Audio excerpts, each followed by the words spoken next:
Hello बच्चों आज हम डिस्कस करने वाले हैं संविधान की प्रस्तावना, जो एग्जाम के पॉइंट ऑफ व्यू से बहुत ही महत्वपूर्ण, बहुत ही इम्पोर्टेंट टॉपिक है।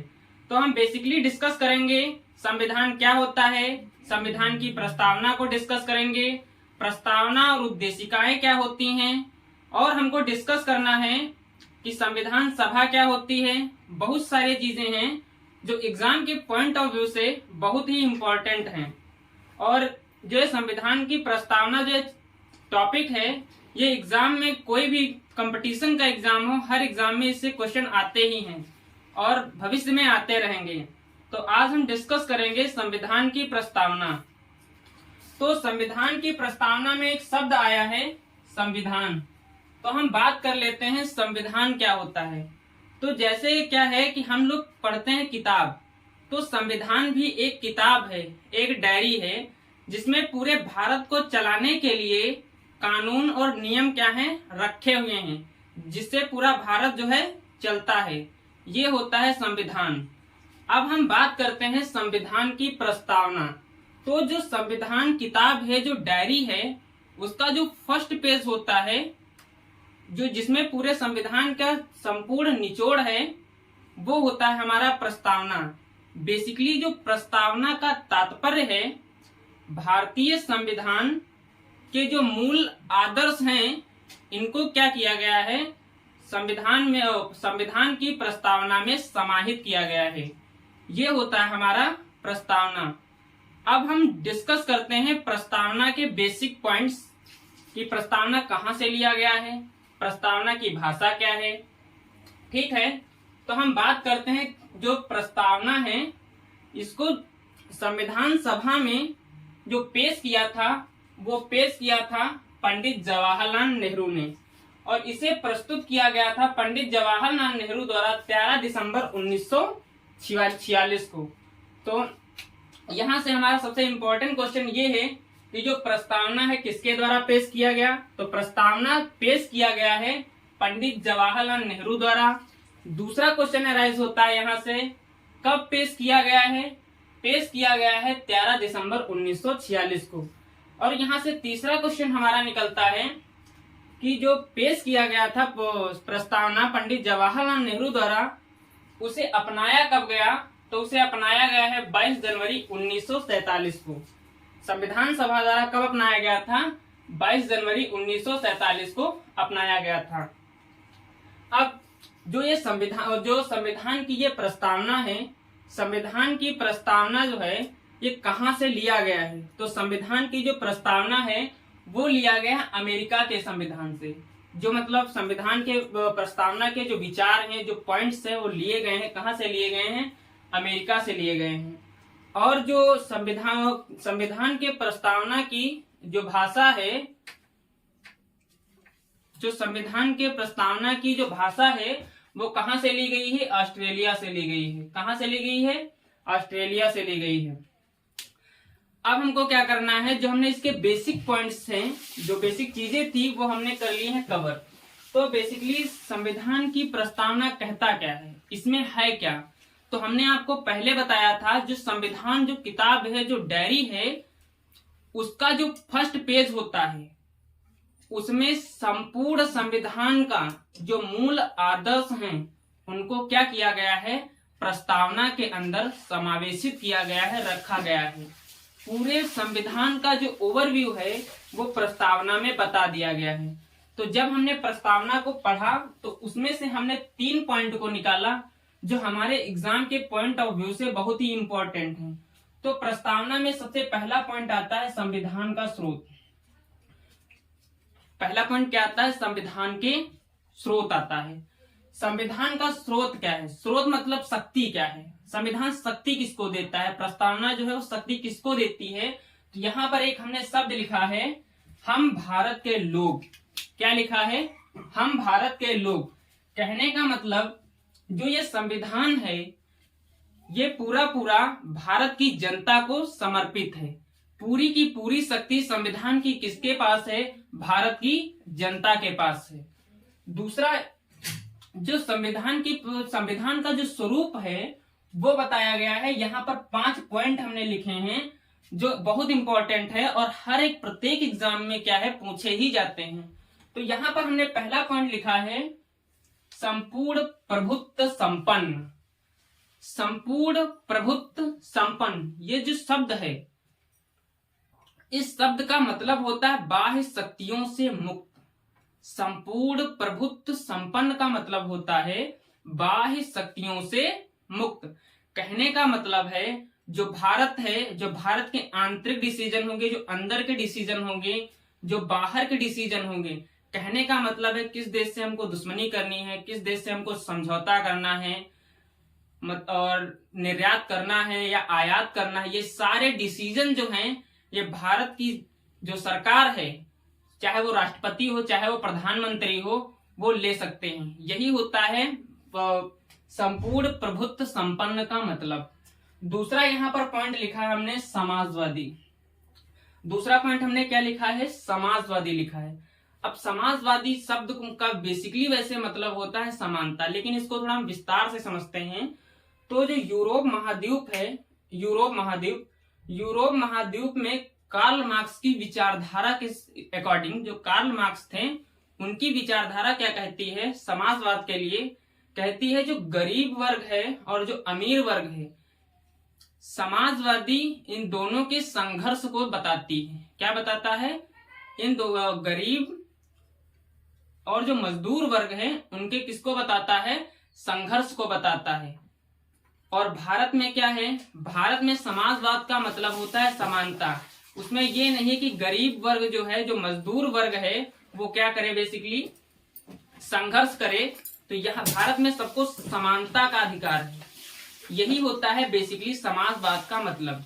और इसी प्रकार जो कार्ल मार्क्स की विचारधारा है, जो यूरोप में समाजवाद का मतलब है और जो भारत में समाजवाद का मतलब है, यही बेसिकली दोनों में क्या है? डिफरेंस है, अंतर है। तीसरा पॉइंट यहाँ पर लिखा है पंथ निरपेक्ष। क्या लिखा है? पंथ निरपेक्ष लिखा है। पंथ निरपेक्ष का मतलब होता है कि भारत मतलब राज्य, भारत या राज्य, इसका किसी भी प्रकार का कोई धर्म नहीं है।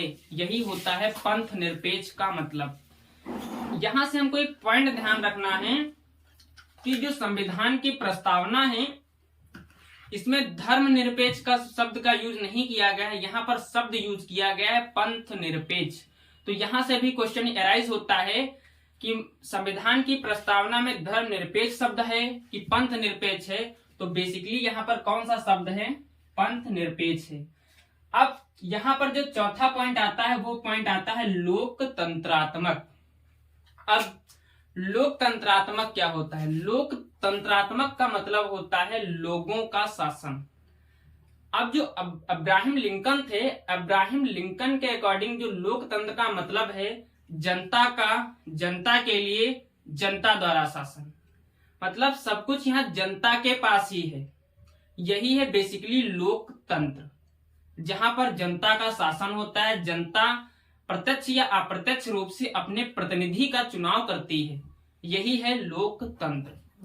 अब यहाँ पर जो पांचवा पॉइंट है, पांचवा पॉइंट क्या लिखा है? गणराज्य या गणतंत्र। क्या लिखा है? गणराज्य या गणतंत्र।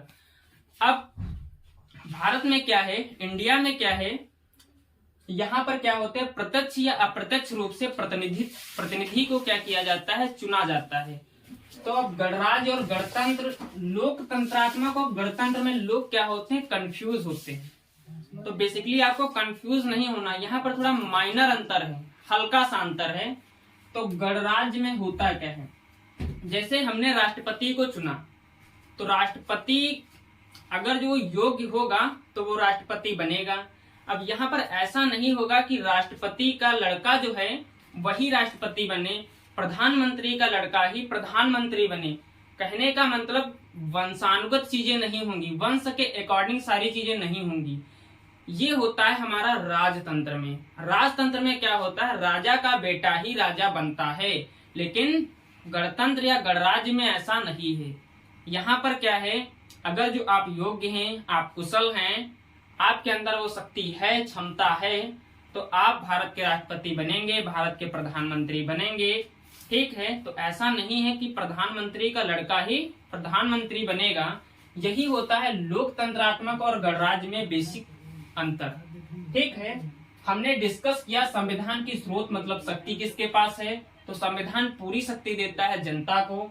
दूसरे पॉइंट में संविधान के स्वरूप को डिस्कस किया है। शुरू के शब्द हैं जो संविधान की प्रस्ताव, हम भारत के लोग भारत को संपूर्ण प्रभुत्व संपन्न समाजवादी पंथ निरपेक्ष, तो ये स्टार्टिंग वाले शब्द हैं जो संविधान की प्रस्तावना उसमें के कौन से शब्द हैं, ये स्टार्टिंग के शब्द हैं। अब इस प्रस्तावना का हमने स्वरूप देख लिया, इसका रूप कैसा है। अब हम डिस्कस करेंगे कि प्रस्तावना का उद्देश्य क्या है, आखिर उद्देश्य क्या है प्रस्तावना का। तो यहाँ पर पहला पॉइंट निकल के आता है न्याय। यहाँ पर भी 5 पॉइंट हैं, जैसे कि स्वरूप में 5 पॉइंट हमने डिस्कस किए हैं, बेसिकली यहाँ पर क्या है 5 ही पॉइंट है। तो पहला पॉइंट क्या है, न्याय है। अब न्याय यहाँ पर 3 प्रकार का डिस्कस किया जाएगा। पहला होगा सामाजिक न्याय। सामाजिक मतलब वही समाजवाद, समानता, समाज में सारे लोग क्या रहेंगे, समान रहेंगे। आर्थिक न्याय, आर्थिक न्याय में क्या होगा, गरीब लोगों को अमीर लोगों के बीच में क्या है अंतर नहीं किया जाएगा, सभी को बराबर के अधिकार मिलेंगे। आर्थिक मतलब रुपए पैसे को लेकर के। ठीक है, यहाँ पर थर्ड पॉइंट क्या है, राजनीतिक न्याय। राजनीतिक न्याय में क्या है, राजनीतिक न्याय में ये है कि कहने का मतलब अगर जो आप कुशल हैं, सक्षम हैं, तो आप राजनीति में आ सकते हैं, आप अपनी पार्टी स्वयं बना सकते हैं, तो आपको राजनीतिक न्याय भी है। अब इसका दूसरा पॉइंट हम डिस्कस करते हैं स्वतंत्रता। क्या है, स्वतंत्रता।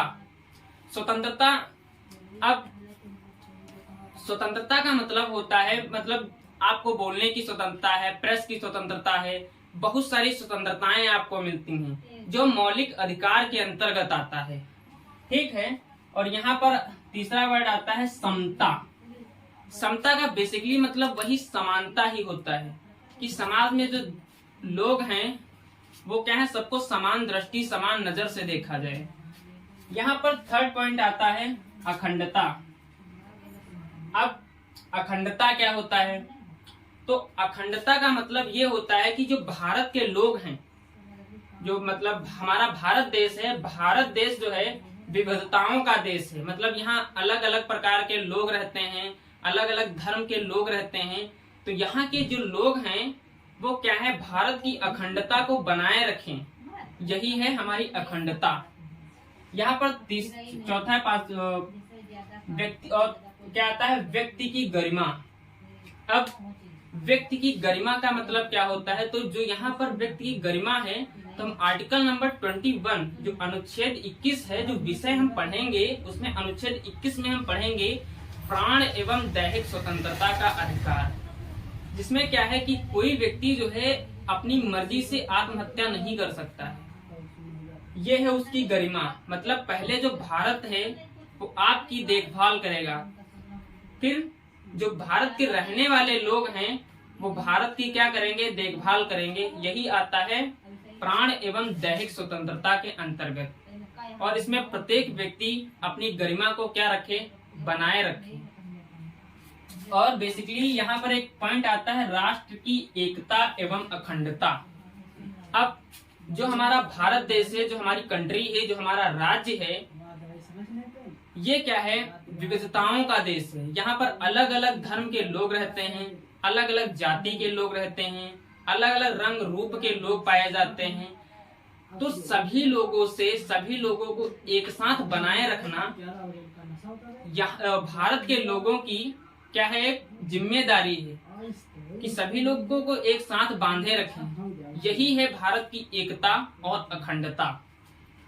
अब बंधुता पॉइंट आता है, लास्ट पॉइंट क्या आता है, बंधुता आता है। बंधुता का मतलब क्या होता है, बंधुता का मतलब होता है भाईचारा। भारत मतलब राज्य, जो भारत देश है, यहाँ पर जो सभी लोग हैं क्या रहे, एक भाईचारे के रूप में रहे, एक प्यार और स्नेह के रूप में रहे, यही होता है बंधुता का मतलब। तो हमने प्रस्तावना को 3 रूपों में डिस्कस किया। पहला हमने डिस्कस किया कि संविधान के स्रोत मतलब शक्ति किसके पास है। दूसरा हमने डिस्कस किया इस प्रस्तावना का स्वरूप क्या है, रूप कैसा है इस प्रस्तावना का। तीसरा पॉइंट हमने डिस्कस किया उद्देश्य, इस प्रस्तावना का उद्देश्य क्या है।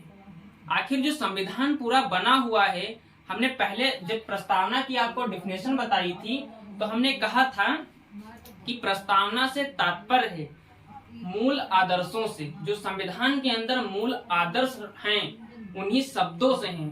तो ये जो शब्द हमने लिखे हैं वो उन्हीं शब्दों को बताते हैं। ठीक है, अब हमने प्रस्तावना के स्वरूप, उद्देश्य और संविधान के स्रोत को डिस्कस कर लिया है। उम्मीद है कि मैं जो पढ़ा रहा हूँ आप लोगों को समझ में आ रहा होगा। तो मेरे वीडियो को लाइक जरूर कीजिएगा और चैनल को जरूर सब्सक्राइब कर लेना।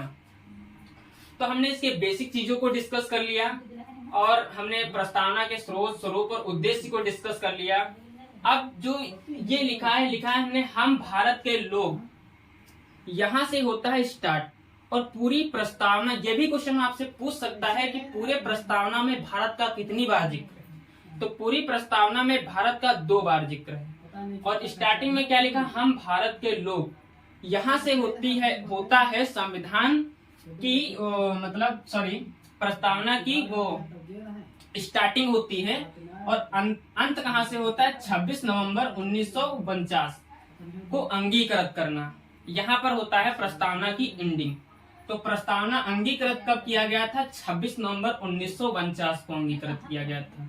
और यहाँ पर एक क्वेश्चन और एराइज होता है कि जो प्रस्तावना है, प्रस्तावना को हम क्या कहते हैं, कुंजी कहते हैं, कुंजी कहते हैं। या इसी प्रस्तावना को आत्मा के भी नाम से जाना जाता है। संविधान की आत्मा, संविधान की कुंजी किसे कहते हैं, प्रस्तावना को कहते हैं। यहाँ तक आप लोगों को समझ में आ गया है। अब हम बात करते हैं जिस प्रस्तावना है, इस प्रस्तावना को जो लोग थे उन्होंने क्या क्या नाम दिया। तो पहला नाम है N.A. पालकीवाला। पहला नाम क्या है, N.A. पालकीवाला। ये चीज याद रखना, ये जो पॉइंट्स हमने लिखे हैं ये एग्जाम के पॉइंट ऑफ व्यू से बहुत महत्वपूर्ण हैं। आप रेलवे से लेके PCS J तक के सारे क्वेश्चन यहीं से बन जाएंगे। जो यहाँ पर हमने वैसे आप लोग इसका स्क्रीनशॉट ले लेना, ठीक है। तो यहाँ पर क्या लिखा, N.A. पालकीवाला। तो जो संविधान की प्रस्तावना है उसको परिचय पत्र कहा है किन्होंने, N.A. पालकीवाला ने कहा है। याद हो गया होगा। दूसरा पॉइंट लिखा है हमने, अल्लादी कृष्णा स्वामी अय्यर। अल्लादी कृष्णा स्वामी अय्यर ने इसे क्या कहा है, दीर्घकालिक सपनों का विचार कहा है। क्या कहा है, दीर्घकालिक सपनों का विचार। कहने का मतलब है लंबे समय तक चलने वाला संविधान। आखिर भविष्य में मतलब आगे के लोग आते रहेंगे, विचारधाराएं बढ़ती रहेंगी, तो कुछ भारत को कैसे चलाना है, इसीलिए इस प्रस्तावना को क्या कहा है, अल्लादी कृष्णा स्वामी अय्यर ने दीर्घकालिक सपनों का विचार कहा है। और इसी प्रस्तावना को हम संविधान की आत्मा या कुंजी कहते हैं। हमने इस पॉइंट को डिस्कस कर लिया था।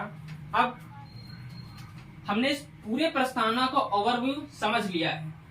अब बात ये आती है कि कुछ केस उठे इस प्रस्तावना पर। तो इसमें से सबसे पहला जो केस आता है वो आता है बेरूबरी संघवाद, जो 1960 में हुआ था। कब हुआ था, 1960 में हुआ था। इस केस में सुप्रीम कोर्ट ने कहा था कि जो प्रस्तावना है वो संविधान का अंग नहीं है। क्या है, जो प्रस्तावना है वो क्या है, संविधान का अंग नहीं है। ये सुप्रीम कोर्ट का क्या था, निर्णय था। अब दूसरा केस आता है केशवानंद भारती बनाम केरला वाद।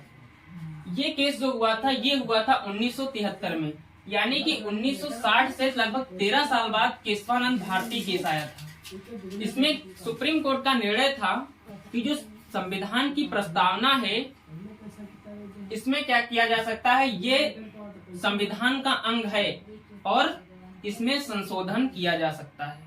क्या किया जाता है, संशोधन किया जा सकता है। बस संविधान की प्रस्तावना में मूल ढांचे में संशोधन हम नहीं कर सकते, लेकिन प्रस्तावना के अंदर हम संशोधन कर सकते हैं।